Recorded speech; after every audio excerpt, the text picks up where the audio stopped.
Hola a todos los amigos de Filosofía Apuntes. Estamos aquí 27 de mayo del año 2022. Y estamos con el filósofo Al-Ghazali con este título que se llama El nicho de las luces. ¿A qué se refiere Al-Ghazali cuando habla de el nicho de las luces? La luz siempre ha sido símbolo de razonamiento. Hemos dicho reiteradamente que Al-Ghazali es muy parecido a San Agustín en el sentido que ambos filósofos unen la fe con la razón. En este respecto, Al-Ghazali enfatiza mucho más la razón en el ser humano y no en el sentido de darle una autonomía al hombre, sino que en el sentido de que esté guiada por Dios. Veamos qué nos ofrece Al-Ghazali con esta brevísima obra, muy breve, de 3 partes, pero que es muy interesante. Y por cierto es la última obra, ahora sí que sí, porque nosotros habíamos dicho que la carta a Jerusalén iba a ser la última obra. No, esta va a ser la última obra. El nicho de las luces va a ser la última obra. Así que sin más dilación, entonces analicemos el nicho de las luces.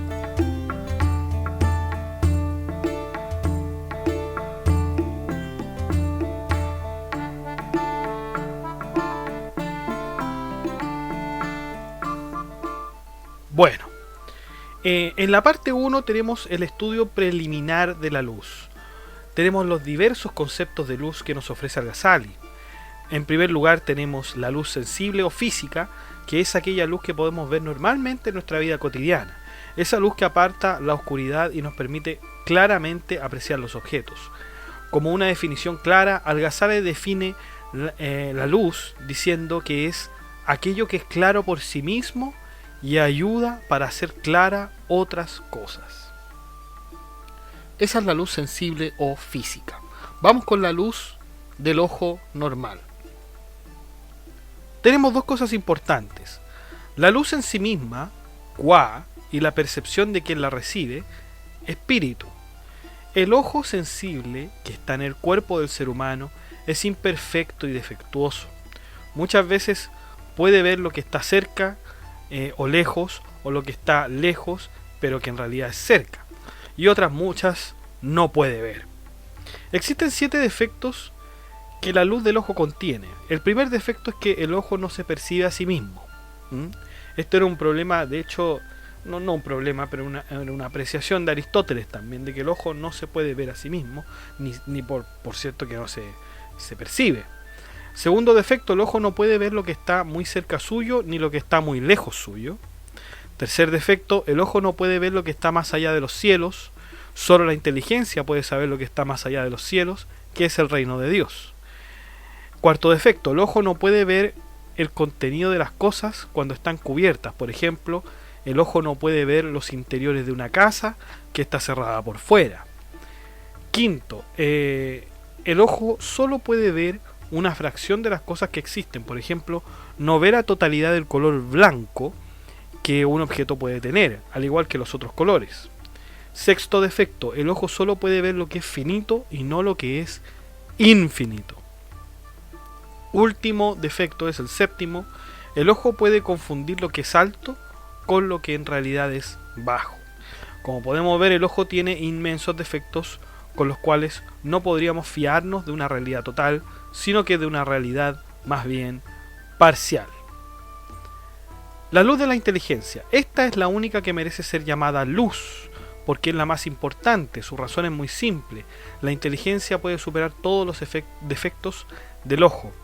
Por ejemplo, el ojo no puede ver algo infinito, pero la inteligencia sí nos lo permite. Lo mismo que una casa que está completamente cerrada, la inteligencia nos permite saber qué puede haber adentro. Y ahí es como que de alguna manera con la imaginación podemos ver. Claro, la luz de la inteligencia. La luz de la inteligencia. Esto me recuerda, por cierto, a la etimología, a la mal llamada etimología de la palabra alumno. ¿Por qué digo mal llamada? Porque se trata de ver la etimología de la palabra alumno como sin luz. Alumno. Una persona sin luz. Y que, alguien tiene que iluminar, que en este caso sería el profesor. Y es una mal llamada etimología porque en realidad alumno quiere decir alimentado, alimentado. Si nosotros vamos a la etimología en latín, vamos a descubrir que alumnus viene del verbo alo, alere, altum, que es alimentar, hacer crecer. Entonces el alumno es a quien hay que alimentar de alguna forma. Y bueno, en el castellano esto se concluye que alumno es crío o cría y posteriormente discípulo o alumno. Claro, entonces se habla de esta mal llamada etimología de alumno, que es este niño que es alguien sin luz y que está muy esta teoría etimológica está muy refutada, digamos, no se acepta porque claro, el alumno en realidad es alguien que necesita ser alimentado o instruido en este caso. Pero fíjense que el mismo Platón, y me acuerdo también de Fernando Savater, que decían que el profesor es aquel que puede hacer que algo sea algo que es oscuro, el profesor lo ilumina, ¿ya? Es decir, el pedagogo es justamente esa persona que hace que aquello que está oscuro sea claro. Pero claro, uno puede decir, bueno, ¿qué es aquello que el profesor hace que sea claro? Es el objeto de estudio, no al alumno, sino que más bien el objeto de estudio. Así que quizás esa etimología de alumno es confundida con esta explicación que teníamos en Platón, en los griegos, ¿no? Pero bueno, sigamos entonces. El Corán como el sol de la inteligencia. Siguiendo el mismo patrón de Parménides, Al-Ghazali comienza explicando el principio de no contradicción para decir que lo que existe no puede no existir y lo que no existe no puede existir. El Corán, para Al-Ghazali, es la luz instrumental que el hombre necesita para conocer los misterios del más allá.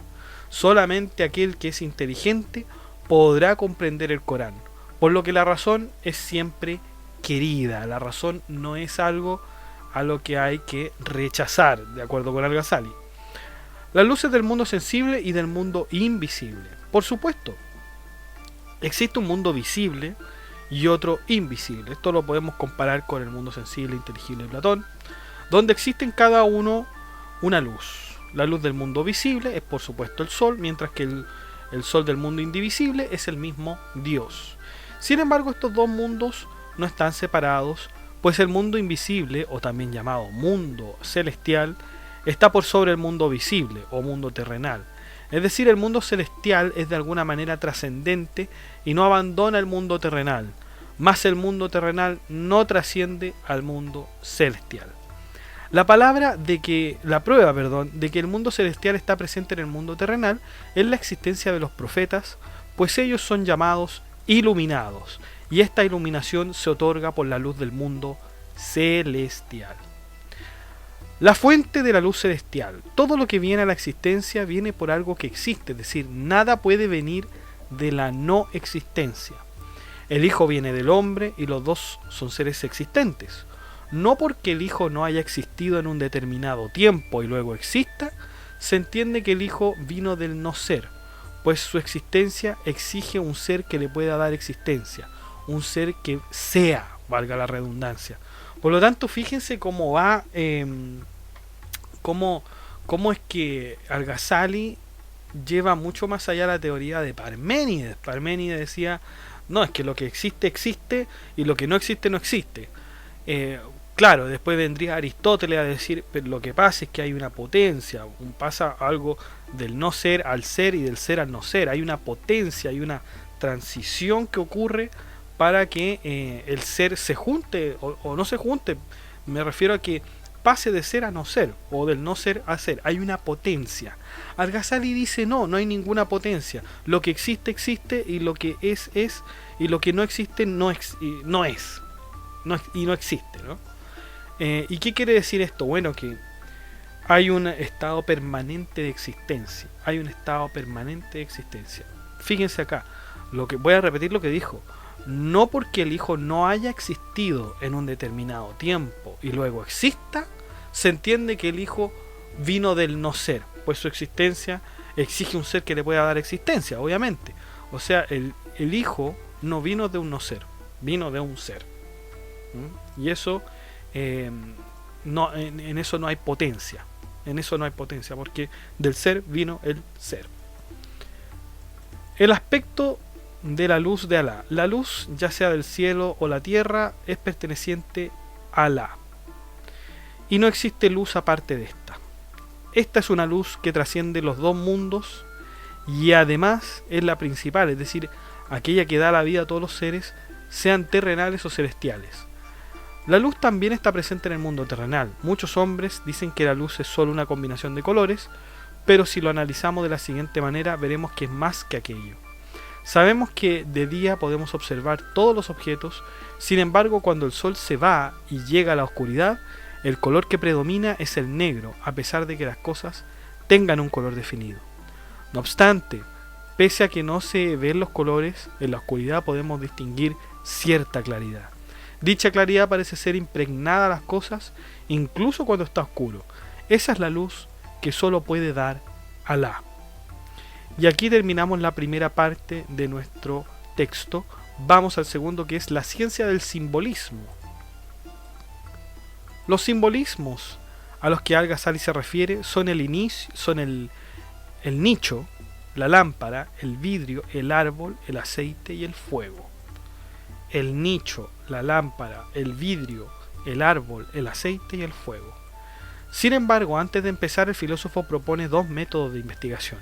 La primera investigación es la relación que el simbolismo tiene en sí misma, en el mundo sensible y en el mundo espiritual.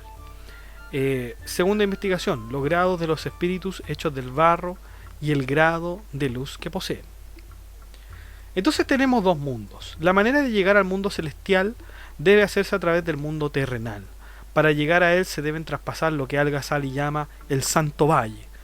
Aquí tenemos el primer simbolismo entre los dos mundos, una especie de camino que nos lleva a contemplar el mundo inteligible que se nos promete en el Corán.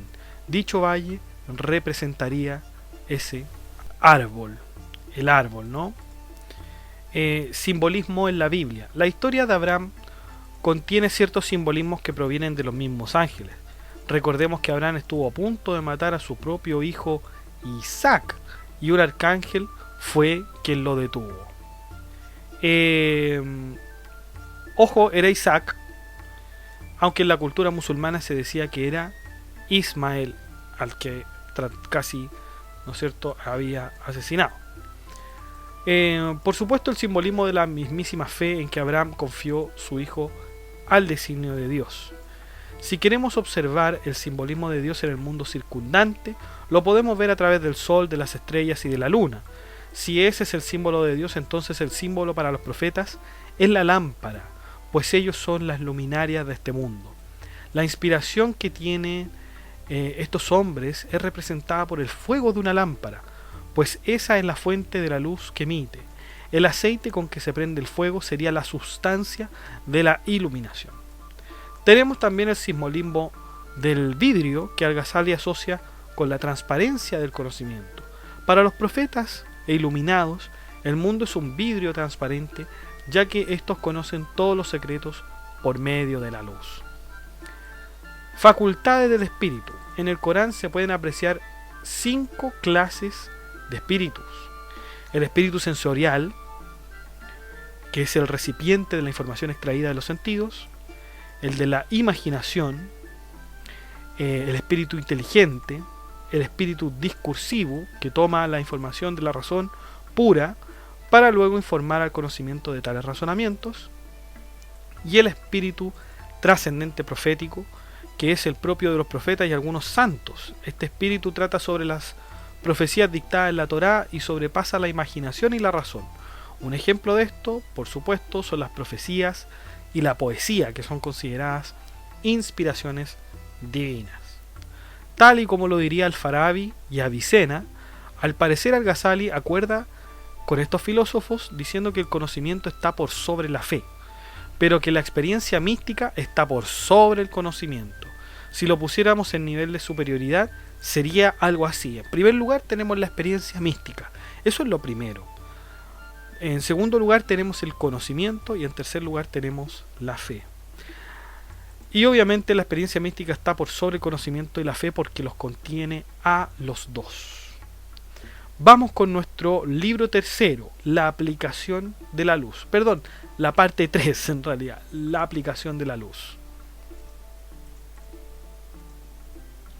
Las clases de espíritus descritos anteriormente tienen que ver con los 5 símbolos que también habíamos mencionado. El primero de los espíritus fue el sensorial y este tiene que ver con el nicho, pues el nicho es el contenedor del cuerpo. Luego tenemos la facultad imaginativa que tiene que ver con el vidrio. El espíritu inteligente tiene que ver con la lámpara, pues está en ellos que lleven la profecía. El espíritu discursivo tiene que ver con el símbolo del aceite, pues este es la sustancia de lo dicho por el profeta. Y finalmente el espíritu profético guarda relación con la misma luz y con el fuego, ¿no es cierto?, que es la misma luz. Así tendríamos la relación: espíritu sensible, el nicho; el imaginativo, el vidrio; el inteligente, la lámpara; el discursivo, el aceite; y el profético, el fuego o luz. Con todo lo anterior dicho, vemos que la formación del alma es algo progresivo, pues los bebés no pueden tener la inteligencia en primera instancia. Sin embargo, el hombre puede ensuciar su alma con la oscuridad y volverse tan vil como una bestia. Ya sabemos que el nicho de las luces termina en el espíritu profético, y lo único que detendría esta progresión sería la oscuridad que está representada en las cosas viciosas del mundo sensible. ¿Cuáles son esas cosas viciosas del mundo sensible? Los pecados. Los pecados. Entre estos que no atacan la progresión del nicho de las luces están los ateos. Los ateos son definidos por Al-Ghazali como aquellos que se centran en el presente y no en el futuro que les espera después de la muerte. Los ateos se rebajan a ser como bestias, pues el placer es el que siempre se manifiesta en el presente, y como las bestias solo actúan por placeres y aversiones, los ateos serían muy similares a estas. Existe otro tipo de no creyentes, que son aquellos que combinan o confunden la luz con la oscuridad. Existen de 3 tipos: aquellos que se crean un propio Dios que cumple sus placeres. Así estos tienen la excusa de justificar sus placeres, cualesquiera que estos sean. 2. Aquellos que confunden las cosas sensibles con las espirituales. Al-Ghazali se refiere específicamente a los turcos que tenían por divinidades a ciertos animales. Por lo tanto, ellos confunden los sensibles, los animales, ¿no es cierto?, con la espiritualidad, llevarlos o elevarlos a dioses. 3.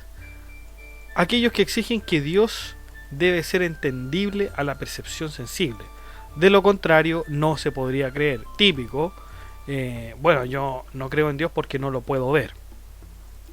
Y 4, aquellos que dicen que la divinidad debe ser algo insuperable y que esté por encima de los hombres. Estos no creyentes adoran a los planetas y a la astrología. Estos son más o menos los tipos de ateos y no creyentes que existen, y que según la opinión de Al-Ghazali son aquellos que están sumidos en la oscuridad. Y bueno, chicos, esto ha sido todo en cuanto a este libro de El nicho de las luces. El nicho de las luces.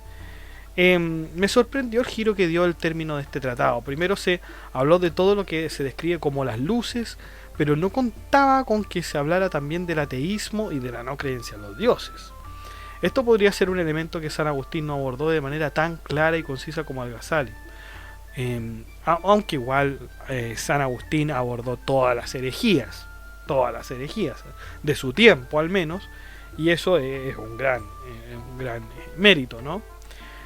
Bueno, chicos, la verdad es que hemos terminado no solamente con este texto, sino que hemos terminado con la obra de Al-Ghazali. Hemos terminado todos sus libros, o al menos todos lo que tenemos contenido en el blog y que pudimos traducir, ¿no es cierto? Porque las obras de Al-Ghazali son muy muy difíciles de conseguir, digamos, en español, y bueno, en inglés es un poco más posible, pero de todas formas es un gran trabajo, ¿no? Es un gran trabajo darse esa posibilidad de buscar las obras de este filósofo. Es interesante, es interesante. Él está a favor de la religión, por sobre todo, a favor de la religión. Pone al conocimiento en segundo lugar, como vimos hace muy poco. Pero esta cuestión de ser tan religioso de Al-Ghazali, finalmente y de todas formas, lo lleva a él a la filosofía. Lo lleva de todas formas a la filosofía, a pesar de que él tenía un texto, ¿no es cierto?, que se llama la incoherencia de los filósofos, chiquillos. La incoherencia de los filósofos. Imagínense lo contrario a los filósofos que era Al-Ghazali. Y sin embargo, él en ese mismo texto también hace filosofía. Y eso es interesantísimo. Yo creo que eso es interesantísimo y es de un mérito, y por eso como mérito se merece ser leído, se merece ser analizado a este caballero que fue Al-Ghazali.